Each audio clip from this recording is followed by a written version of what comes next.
এবং কাম একই ভাণ্ডের মধ্যে যে যার রস যতটুকু উপরে উঠাইতে পারে সে তত বড় সাধক হয়।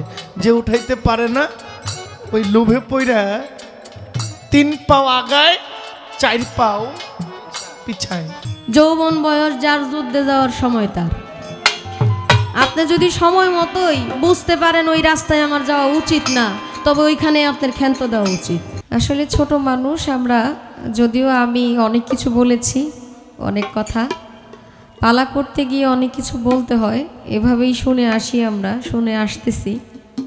তো এখানে অনেক মুরব্বিয়ান আছে, তো আমি আগেই বলেছিলাম যে এই পালাটা অনেক মুরব্বিরা করেন। তো আমি যদিও জানতাম না এখানে অনেক পীর সাহেবরা আছেন যারা আমার মতো খাদিজাকে হাতে তুড়ি দিলেই সৃষ্টি করতে পারে, কারণ ওনারা অনেক জ্ঞানী মানুষ। আমি ধন্য, আমি আপনাদের কাছে কৃতজ্ঞ। আমার মতো নাদান নালায়েক মানুষের গান আপনারা শুনছেন, এটার জন্য আসলে অনেক ধন্য আর কৃতজ্ঞতা জ্ঞাপন করছি আপনাদের প্রতি। আসলে পালা তো সবগুলোই গুরুত্বপূর্ণ, এর মধ্যে অনেক সময় আমরা পালা করতে গিয়ে অনেক কথা বলে থাকি। আমি বলেছিলাম কাম এবং প্রেম, প্রেম এবং কাম উভয়েরই গুরুত্ব অনেক বেশি, এরপরেও একটু রংরস করেছি আর কি। তো আমি কিছু কথা বলেছিলাম, এখন ইটারে বলতেছে যে প্রেম যদি থাকেও, প্রেমকে মানে প্রেম কইরা তারপরে কামকে পাইতে হয়। যে কোনো কর্মই হোক না কেন আগে কতটুকু সাধনা করতে হয়, সাধনা করে কাম পাইতে হয়, এটা সামান্য বিষয় না। অসংখ্য দিন অসংখ্য রাত কর্ম করে প্রেমের জন্য মানুষ দেউলিয়া হয়। আসলে আমি বিব্রতিকর অবস্থায় আছি। প্রেম আগে না কাম আগে? প্রেমের জন্যই সব কিছু না কামের জন্যই সব কিছু? আমি যখন আমার মতো করে বলি, আমার মতো করে বুঝাই, তখন আমার মনে হয় কামের জন্যই কিছুই না, আসলে প্রেমই সব কিছু। আবার আপনি যখন দাঁড়ায় আপনার মতো করে বলেন, কথাগুলো যুক্তিতেই পড়ে, যুক্তিতেই লাগে, মনে হয় যে না কাম সঠিক। আসলে কোনটা যে সঠিক এটা আমি বুঝতেছি না। দুজনই দুজনকে ছাড়ার নয়, এটাই সত্যি কথা। কিন্তু এর মধ্যেও একটা কথা আছে, কয় লাইলি মজনু শিরি ফরহাদ সব বাদ দিয়া সব কিছু তো করলই, শেষে রামের ভক্ত হনুমান সব নিয়ে আসছে, অন্য ধর্মের হাওলাত করে নিয়ে আসছে। কে খালি মুসলমানই প্রেম করব, অন্য কেউ প্রেম করে না, তাদের কোনো সাক্ষী নাই, তাদের কোনো মহব্বত নাই, খালি আমাদেরই মহব্বত আছে। খালি একতরফা বিচার করেন কে ভাই? আমি অন্য জায়গা থেকে হাওলাত করবো কে? তারা যেটা করছে এটা বাস্তবটা বলবো না? আমি কি মিথ্যা কথা বলবো আপনার সাথে? ওনার ইতিহাস সাক্ষী, ওনাদের এখানে দলিল আছে, ওনারা এগুলা করে গেছে। ভালোবাসার জন্য, মুর্শিদের জন্য নিজের বুকটা চিরে হনুমান দেখাইছে, রামের ছবি, শত শত রাম খেলা করতেছে। এটা তো আমি অবাস্তব বলি নাই, বাস্তবটাই আপনাকে বললাম। আমি অন্য জায়গা থেকে হাওলাত করবো কেন? এটাই তো সত্যি। আচ্ছা, অনেক কথাই শুনলাম, আরো কিছু কথা বলল। প্রেম করলে মানুষ কলঙ্কিত হয়, কষ্ট পায়, যন্ত্রণা পায়, প্রেমে হইল ছলনা। প্রেমের মধ্যে চাওয়া পাওয়া থাকলে তো ছলনা থাকবেই। স্বার্থ যেখানে আইসা পড়ে সেখানে প্রেম থাকে না ভাই। আগে বুঝতে হবে প্রেম আলাদা এক জিনিস। প্রেমের কাছে কোনো কিছু দিয়ে আপনি প্রেম কিনতে পারবেন না। আপনি যে বললেন মানুষ কলঙ্কিত হয়, ধোঁকা খায়, যেই প্রেমের মধ্যে স্বার্থ আছে, যেই প্রেমের মধ্যে চাওয়া পাওয়া আছে, ওই প্রেমের স্বার্থ ধোঁকা খায়। কিন্তু সঠিক প্রেমের মধ্যে ধোঁকা খায় না, এটা আপনার ভুল ধারণা। এই জায়গাটা আমি আমার জায়গা থেকে বলবো যে প্রেমের মধ্যে কখনো ধোঁকা নাই। কিসের ধোঁকা? প্রেম কইরা আল্লাহকে পাইতেছে, প্রেম কইরা মুর্শিদকে পাইতেছে, প্রেম কইরা মনের মানুষকে পাইতেছে, এখানে আবার ধোঁকা কিসি আছে? ধোঁকা খায় তারাই যারা দুটানার মধ্যে থাকে, যাদের মন মানসিকতা ভালো না। ভালো মানুষ আবার ধোঁকা খাইব নাকি? যদি ধোঁকাই খাইতো তাহলে এত এত সাধক থাকতো না। একটা গান করি আমার প্রেমের ভূমিকা থেকে, এরপর কিছু কথা বলবো ইনশাআল্লাহ। দিন গেলে আর দিন পাবি না, ভাটায় যদি লয় যৌবন, থাকতে ক্ষোধা প্রেম সোদা পান করে লো পাগল। গানের ফাঁকে একটু শুনলাম ভাই এখন কাম করতে করতে ভাল লাগে না মনে হয়, আর পারেন না, এর জন্য প্রেমের প্রতি আকৃষ্ট হয়েছেন। মানুষ এমন এক জিনিস রে ভাই, মহর্ষি মনমোহন দত্তের এক কালামের মধ্যে আছে, সে হইয়াছে মানুষ রতন সব থুইয়া যার পরশমণি সরস ধ্বনি প্রেম সাগরে খেলছে লাই, সে হইয়াছে মানুষ রতন সব থুইয়া যার কিছু নাই। যে মানুষ তার শক্তি বল থাকতেও ইচ্ছে করলেই সে একটা কাজ করতে পারে, করে না মুর্শিদের দিকে তাকায়া, মালিকের দিকে তাকায়া, সে কি সাধারণ মানুষ নাকি? যৌবন বয়স যার যুদ্ধে যাওয়ার সময় তার। আপনি যদি সময় মতোই বুঝতে পারেন ওই রাস্তায় আমার যাওয়া উচিত না, তবে ওইখানে আপনার ক্ষান্ত দেওয়া উচিত। এই জগতের মধ্যে কামের জন্য সবাই পাগল, ঠিক আছে, কাম ছাড়া চলে না, কামের দরকার আছে, আমি তো আগেও বলছি, কিন্তু এই কাম করে অমরত্ব লাভ করা, আপনি হ্যাঁ সব কিছুই কাজেরও প্রকার ভেদ আছে, সব কাজই বলতেছেন আপনি, আপনি দুনিয়াবীর কাজ করতেছেন। যেমন আজকে জহির পাগলা গান করতেছে, গানের শেষে কিছু বিনিময় পাবে, টাকা পাবে। আমি গান করতেছি, টাকা পাবো, সত্যিকার অর্থে কি এই টাকা আপনার সাথে যাবে? যাবে না। আমার সাথে যাবে? যাবে না।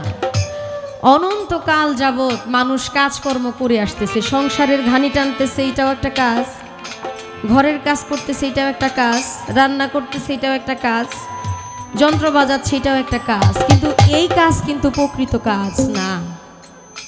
মালিকের প্রতি আত্মসমর্পণ করে নিজেকে নিজে চিনতে পারলে, আপনি নিজেই বললেন যে একটা পানিকে যখন বরফ করা হয়, ফ্রিজে রাখা হয়, তখন সেটা গভীর হয়ে যায়, বরফ হয়ে যায়।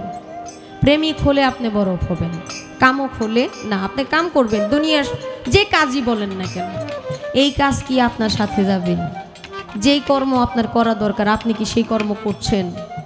সংসার সাগরের মাঝে নাও বেয়ে যায় সব জনায়, কিন্তু এপার হতে ওপার গেলে কেউ রে কেউ আর চিনে না, কাউকে কিছু মানে কারো সাথে কারো সাক্ষাৎ নাই, চিনা জানা নাই, কাউকে কেউ চিনবে না, তাহলে কি হবে এই দুনিয়ার কাজ দিয়ে?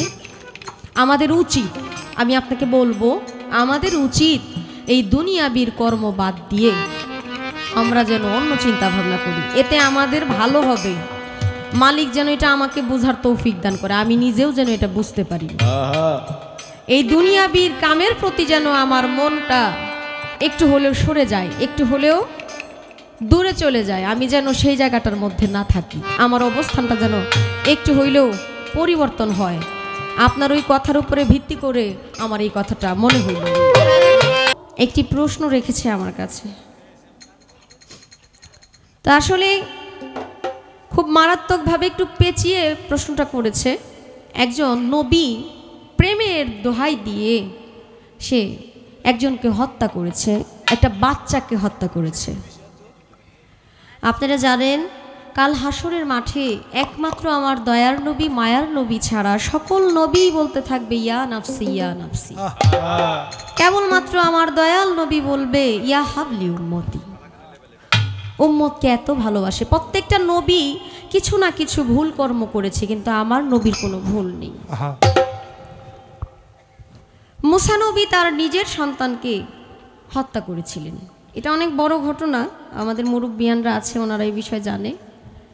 সন্তানকে হত্যা করেছিল, সেই হত্যার জন্য সে কিন্তু কাল হাসরের মাঠে তার উম্মতদেরকেও সে সুপারিশ করতে পারবে না, এবং সবাই আমার নবীর দিকে তাকায় থাকবে। যেই উম্মতরাই যাবে যার যার নবীদের কাছে যে আমাদেরকে রক্ষা করেন, আমাদেরকে বাঁচান, তখন বলবে আমি তো, মুসা নবী বলবে আমি তো নবী হয়ে খুন করেছি, আমি তো পারবো না, আপনারা অমুকের কাছে যান। উনি বলবে ঈসা নবীর কাছে যাবে, ঈসা নবী বলবে মানুষ আমাকে খোদার পুত্র বলতো, আমি তো নাসারা ইহুদির চাইতেও বেশি, আমার দোয়া কবুল হবে না, আপনারা নবীজির কাছে যান। আদম আলাইহিস সালামের কাছে, মানে এক এক করে সিরিয়াল মতো নবীজির কাছে যাবে এক একজনের কাছে, কিন্তু কেউ সুপারিশ করতে পারবে না, কেবল আমার দয়াল নবী করবে। এর মধ্যে আরেকটা ঘটনাও আছে, ওখানে একটা বাচ্চা হত্যা করেছিল মুসা নবী এবং খোয়াজ খিজির আলাইহিস সালামের নাম আপনারা শুনেছেন, আল্লাহর মহান ওলি ছিলেন। খাজা খোয়াজকিজির আলাইহিস সালাম উনি একজন সন্তানকে হত্যা করেছিল। মুসা নবী সেটা দেখেছে, মানে একজনকে হত্যা করেছে, এটা অনেক লম্বা ঘটনা। হত্যা করার পরও নবী ওইটা দেখে প্রতিবাদ করে নাই। প্রতিবাদ করেছিল যে আপনি একজন সন্তানকে হত্যা করলেন কেন? খোয়াজকিজির আলাইহিস সালাম বলেছিলেন এই সন্তানের দ্বারা তার পূর্বপুরুষ সহ এবং তার যে ভবিষ্যৎ পুরুষ হবে তাদের মধ্যে 14 গোষ্ঠীকে সে জাহান্নামী করবে, এর জন্য তাকে এখানে হত্যা করে ফেললাম। সে হত্যার সাক্ষীও ছিল। আমি চেষ্টা করেছি দলিল মোতাবেক আপনার কথার জবাব দেওয়ার জন্য। একটা কথা মনে রাখবেন, প্রেম কখনো হাটে মাঠে পাওয়া যায় না। ইলিশ মাছ যদি বিলে থাকতো তাহলে আমরা অনেক কিছুই করতে পারতাম, কিন্তু ইলিশ মাছ বিলে থাকে না, কাঁঠাল কিলাইলে পাকে না। প্রেম পাইতে হইলে অনেক কষ্ট করতে হইব। প্রেম অমূল্য সম্পদ, 7 রাজার ধনের চাইতেও অনেক মূল্যবান। কি একটা মহব্বত! প্রেমের জন্য মানুষ কত কিছু করে। ওয়াইস কুরুনি পাগলের কথা শুনছেন না? নবীকে ভালোবাসে, নবীকে দেখেই নাই উনি জীবদ্দশায়, কোনোদিন দেখে নাই। নবীকে এত ভালোবাসতো, নবীর মহব্বতে এক এক করে দন্ত ফালাইতে ফালাইতে তার 32 দন্ত ফেলে দিছে। সুবহানাল্লাহ। এই প্রেম কি আর বলে বোঝানোর ভাষা আছে? কাম ঋণে না ঠেকে থেকে একটু মুক্ত হওয়ার চেষ্টা করেন। আমার জন্য দোয়া করেন, আমি যেন এই জায়গা থেকে মুক্ত হইতে পারি। সম্পদ থাকতেও যেন অপচয় না করি। আপনি তো কামের ভূমিকা থেকে গান করছেন। এই দেহের মধ্যে কামের একটা ভাণ্ড আছে। প্রেমের যেমন ভাণ্ড আছে, কামেরও তো ভাণ্ড আছে। আমার একটু জানা দরকার। আজকে যে আপনি কাম নিয়ে কথা বলতেছেন, যে কোনো কামই, যেই কামের কথাই বলবেন, আপনার দেহের মধ্যে কামের ভাণ্ডটা কোথায়? ওই কামের ভাণ্ডের নাম কি?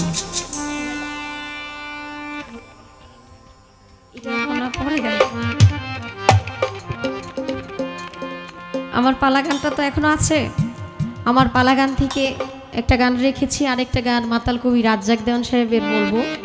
এটা যদিও আমি প্রেমের ভূমিকা নিয়ে গান করছি, আমার ভিতরে যদি কিঞ্চিত পরিমাণ কামের ভাব থেকে থাকে, মালিক যেন আস্তে আস্তে সেটা ভ্যানিশ করে দেয়, শেষ করে দেয়। কারণ এই দুনিয়াবীর কামের চাইতে আমি যেন মালিকের প্রেমে নিজেকে তৈরি করতে পারি।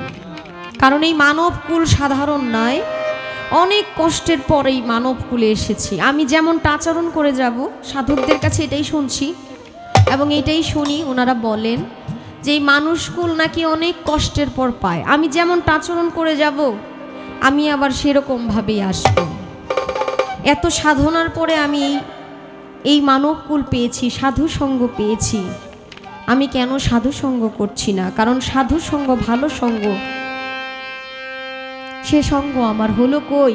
সাধু সঙ্গ হলে পরেই জন্ম পথে উদ্ধার হই। আমি যেন উদ্ধার হতে পারি। যদি সাধুর সঙ্গ পেতাম, আমি সাধুর সঙ্গে চলে যেতাম, সাধুর সঙ্গে রং মিশাতাম, সে রং আমার হলো কই? তো আসলে এই শত সাধনার পরে এই মানব জন্ম, এই জন্মটা যেন কাজে লাগাইতে পারি। প্রশ্ন করলেন, উত্তর দিয়ে এই দেহের কোথায় কাম? দেখেন, আগে তো দৃষ্টিটা শুরু, আগে দর্শনধারী হইলে তখন মানুষের মনে কাম বা প্রেম, প্রেমিক হইলে প্রেম, কামুক হইলে কাম জাগ্রত হয়। এর জন্য প্রথম স্টেশনটাই হইল আপনার চোখ। যার অন্ধনয়ন, অনেক অংশে তার পাপ কম, কারণ পাপ শুরু করার প্রথম ধাপ হইল দৃষ্টি। একজন মানুষ যখন কামে লিপ্ত হবে, কামে ততক্ষণ পর্যন্ত একটা মানুষ লিপ্ত হবে না যতক্ষণ পর্যন্ত সে দর্শনধারী না হবে। প্রথম স্টেশনটা চোখ। এই জন্য সাধক মহর্ষি বলছেন, আখিনি রে টেনে আনো প্রাণের প্রাণ কাছে। যার চোখের জলার প্রাণের টান, তাবিনে কি মন্ত্র আছে। একজন মানুষের দৃষ্টিশক্তি যখন ঊর্ধ্ব চলে যায়, একজন মানুষের দৃষ্টিভঙ্গি যখন সাবলীল হয়ে যায়, এই মানুষ সহজে টলে না, গলে না, মরে না। সর্বোপরি শুরুটা কাম দিয়া হইল, সমাপ্তটা কিন্তু প্রেমে হবে। হ্যাঁ হ্যাঁ, মিলা গেলে গিয়ে তো আবার এখানে আবার আরেক ঝামেলা। লালন স্যার একটা গান আমাকে গাইতে হবে, উত্তরটা আমি ছোট্ট করে দিই। কাম গোপন প্রেম গোপন মুর্শিদ লীলা নিত্য গোপন, দেহে তোর মক্কা গোপন,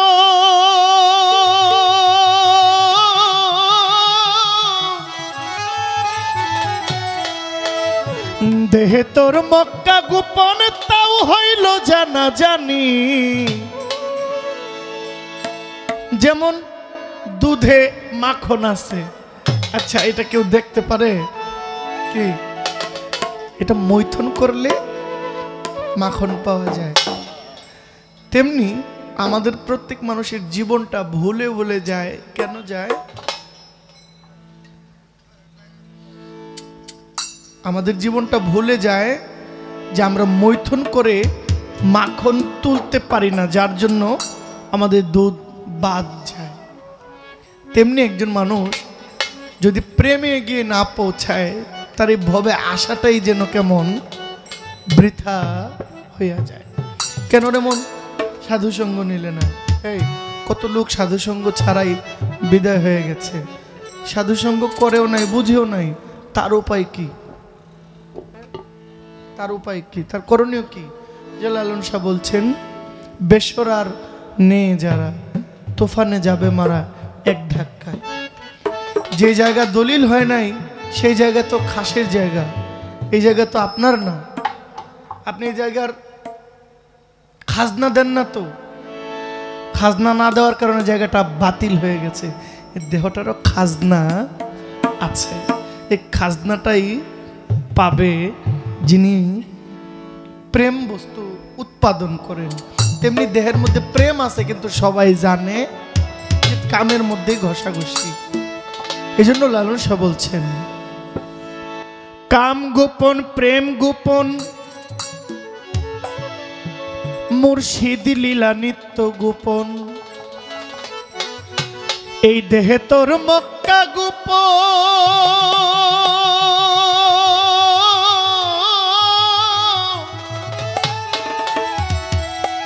এই দেহে তোমার মক্কা গোপন, তাও হইল জানা জানি। গোপনে রয়াছে খোদা তারে চিনুনি, গোপনে রয়াছেন খোদা তারে চিনুনি। কাম গোপন প্রেম গোপন মুর্শিদ লীলা নিত্য গোপন, কাম গোপন প্রেম গোপন মুর্শিদ লীলা নিত্য গোপন, দেহে তোর মক্কা গোপন, দেহে তোর মক্কা গোপন, তাও হলো জানা জানি। গোপনে রয়াছে খোদা তারে চিনুনি, তো গোপনে রয়াছে খোদা তারে চিনুনি।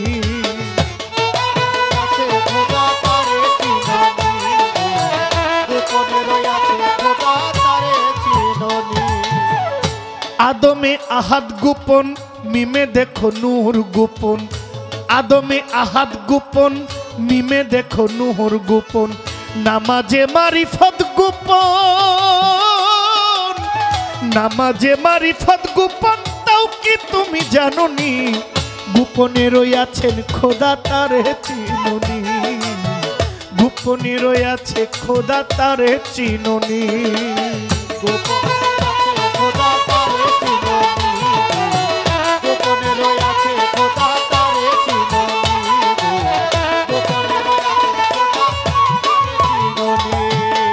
আরশ কুরসি লৌহ কালাম, ওরে গোপন কই ফকির লালন,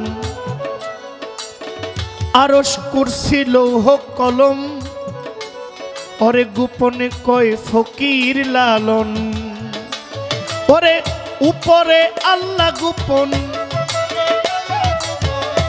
উপরে আল্লাহ গোপন, গুরু হইল নিশানি। গোপনে রয়াছে খোদা তারে চিনুনি গো, গোপনে রয়াছে খোদা তারে চিনুনি। গোপনে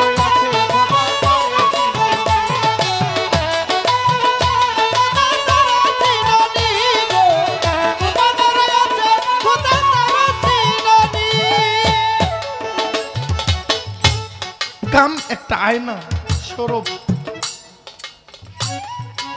আর প্রেম হইল আয়নার সামনে দাঁড়াইলে নিজেকে দেখা যায়। এখানে ছায়া, এখানে কায়া, আয়নাটা মাঝখানে, কায়াটা আসছে, ছায়াটা দেখা যায়। প্রেম এবং কাম একই ভাণ্ডের মধ্যে যে যার রস যতটুকু উপরে উঠাইতে পারে সে তত বড় সাধক হয়। যে উঠাইতে পারে না ওই লোভে পইরা 3 পাও আগায় 4 পাও পিছায়। কর্মের ভুল। বনের পশু গরু ছাগলে বৎসরে 2-1 বার মিলে তুমি দেখি মানুষ কুলের মান রাখলা না। কিছু মানু হইতে পশু ভালো, মানব জন্ম বৃথা গেল, তবু মানব কুলে জন্ম নিয়া মরণ হইল না। এই জন্য সাইজি বলছেন, আহাদে আহাম্মদ গোপন, মিমে দেখো নূর গোপন, আদমে আহাদ গোপন, আদমে আহাদ গোপন, মিমে দেখো নূর গোপন, নামাজে মারিফত গোপন,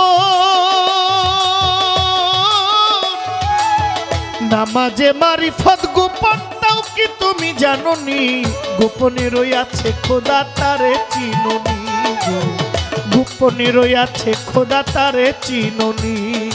কাম গোপন প্রেম গোপন মুর্শিদ লীলা নিত্য গোপন, কাম গোপন প্রেম গোপন মুর্শিদ লীলা নিত্য গোপন, কাম গোপন প্রেম গোপন মুর্শিদ লীলা নিত্য গোপন।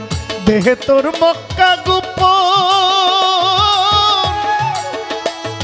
এই দেহে তোর মক্কা গোপন, তা হলো জানা জানি গোপনে রইয়াছে খোদা তারে চিনোনি গো, গোপনে রইয়াছে খোদা তারে চিনোনি গো, গোপনে রইয়াছে খোদা তারে চিনোনি গো, গোপনে রইয়াছে খোদা তারে চিনোনি গো, গোপনে রইয়াছে খোদা তারে চিনোনি।